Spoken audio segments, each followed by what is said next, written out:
Hello everyone. Biotechnology Chapter 11 Principles and Processes Part 2. इससे पहले part 1 में बेसिक बताया था मैंने, डेफिनेशंस एंड डिस्कवरीज. इसमें टॉपिक है construction of first artificial recombinant DNA molecule. किसने first artificial recombinant DNA molecule किसने ये कंस्ट्रक्ट किया, क्या उसका यूज़ है. तो इसके लिए मैंने पहले भी एक ब्रांच बताई है, फर्स्ट वीडियो में बताया था, genetic engineering. Genetic engineering means alteration of genetic material either DNA और आरएनए.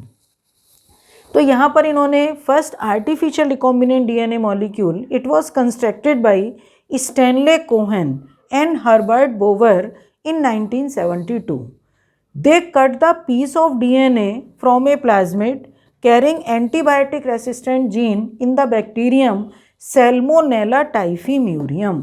पहले भी ये कोई भी क्वेश्चन, मतलब बोर्ड का क्वेश्चन कई बार आ चुका है कि स्टैनले कोहेन एंड हर्बर्ट बोवर ने जो मतलब कट किया था, किस बैक्टीरिया से कट किया था. तो आंसर होगा सैल्मोनेला टाइफीम्यूरियम. क्या आंसर होगा? Salmonella typhimurium. क्या कैरी करा था इसने? Antibiotic resistant gene. Cutting of DNA takes place with the help of restriction enzyme. Restriction enzyme आगे टूल्स ऑफ बायोटेक्नोलॉजी में पढ़ोगे नेक्स्ट वीडियो में कि रेस्ट्रिक्शन एंजाइम 3 टाइप के हैं. एक तो होते हैं एक्सोन्यूक्लिएजेस, एंडोन्यूक्लिएजेस एंड रेस्ट्रिक्शन एंडोन्यूक्लिएजेस. रेस्ट्रिक्शन एंडोन्यूक्लिएजेस यहाँ पर मतलब रेस्ट्रिक्शन एंजाइम यहाँ पर कट करेंगे, जिनको क्या बोला जाता है? मॉलिकुलर सीजर्स और केमिकल स्कैल्पल्स. केमिकल स्कैल्पल कटिंग करने के लिए स्कैल्पल.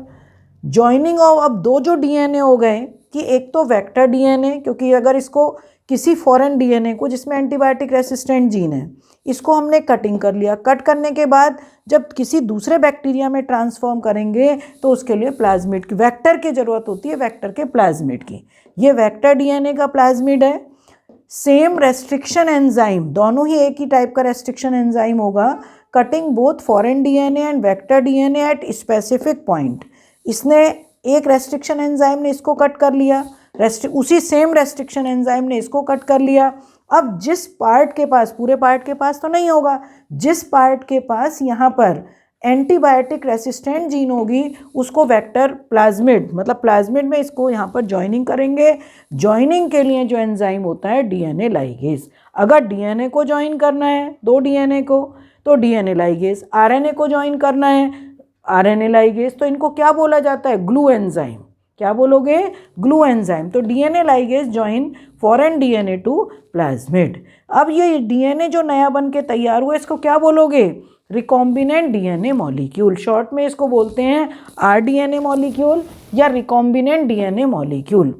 अब इसको हमें ऐसे बैक्टीरिया के अंदर, यहाँ बैक्टीरिया एस्चेरिचिया कोलाई, ई कोलाई बैक्टीरिया है, ऐसे ई कोलाई बैक्टीरिया में ट्रांसफॉर्म करना है कि मतलब इसमें इसको डालना है कि जिसके पास अपना खुद का प्लाज्मिड नहीं है. अगर उसके पास उसका प्लाज्मिड है तो उसको रिमूव करना है. तो इसके लिए बैक्टीरिया को, जो ई कोलाई बैक्टीरिया जिसमें आरडीएनए को डालना है, इसके लिए कॉम्पिटेंट बनाना होता है.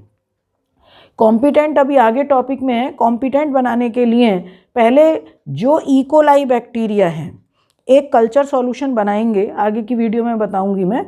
और कल्चर सॉल्यूशन में डाई कैटायन, कैल्शियम क्लोराइड डाल के इस आरडीएनए को सॉल्यूशन में डालेंगे. डाई कैटायन डाला. अब आरडीएनए को और बैक्टीरिया को पहले आइस पर रखा. आइस पर रखने के बाद हीट शॉक दिया 42 डिग्री सेंटीग्रेड का. और हीट शॉक देने पर जो बैक्टीरिया के प्लाज्मा, मतलब सेल वॉल, सेल मेम्ब्रेन है, वो जो पोरिन्स प्रोटीन होती हैं वो ओपन हो गई, आरडीएनए उसके अंदर पहुंच जाएगा. और देन अगेन ऑन आइस. पहले हीट शॉक, पहले आइस पे, फिर हीट शॉक. हीट शॉक का मतलब 42 डिग्री सेंटीग्रेड, फिर अगेन ऑन आइस. तो ये जो आरडीएनए बनाया है ये बैक्टीरिया में पहुंच चुका है. अब ये जैसे जैसे बैक्टीरिया बाइनरी फिशन करेगा तो ये जो आरडीएनए है ये भी रेप्लिकेट करेगा. इसका मतलब इसको बोला जाता है कि cloning of antibiotic resistant gene in E coli bacteria या क्लोनिंग होस्ट. तो आगे के पॉइंट्स देखो. Joining of DNA takes place through DNA ligase enzyme. The newly form DNA having antibiotic resistant gene called rDNA. The vector were used to transfer r DNA to E coli. मतलब vector हम किसके लिए use किया है, जो vector का क्या ज़रूरत पड़ी थी कि हमें एंटीबायोटिक रेसिस्टेंट वाले जीन के सेगमेंट को, जीन के पीस को हमें किस में करना है ट्रांसफ़र, किस में करना है, ई कोलाई में। In E coli it could replicate in the presence of DNA polymerase enzyme, ये DNA polymerase enzyme and multiple copies of DNA takes place, rDNA takes place. The ability to multiply copies of antibiotic resistant gene in E. coli was termed as cloning of antibiotic resistant gene in E. coli। तो अपने आप में ये पूरा एक question है जो 3 mark question पूछा जाता है। तो इस वीडियो में मैंने तुम्हें कि किस तरीके से स्टैनले कोहेन और हर्बर्ट वोवर ने किस किस चीज़ की हेल्प से एक रिकॉम्बिनेंट डीएनए तैयार किया और उसको फिर किस में ट्रांसफ़र किया, दूसरे किसी बैक्टीरिया के अंदर ई कोलाई जहाँ पर उसकी क्लोनिंग हो सके। ठीक है, तो इस वीडियो में आज इतना ही, और बाकी का tools of biotechnology next video में होगा। मेरी और वीडियो भी, मतलब मधु महल वाला बायोलॉजी क्लासेस के नाम से मेरा यूट्यूब चैनल है, और भी उसमें वीडियो पड़ी हुई हैं, और वीडियो को प्लेइंग लिस्ट वगैरह में देखिए, और नोट्स मैं टेलीग्राम ऐप पर भी डालती हूँ, टेलीग्राम में, तो वहाँ से नोट्स भी देख सकते हैं। ठीक है बेटा, ओके।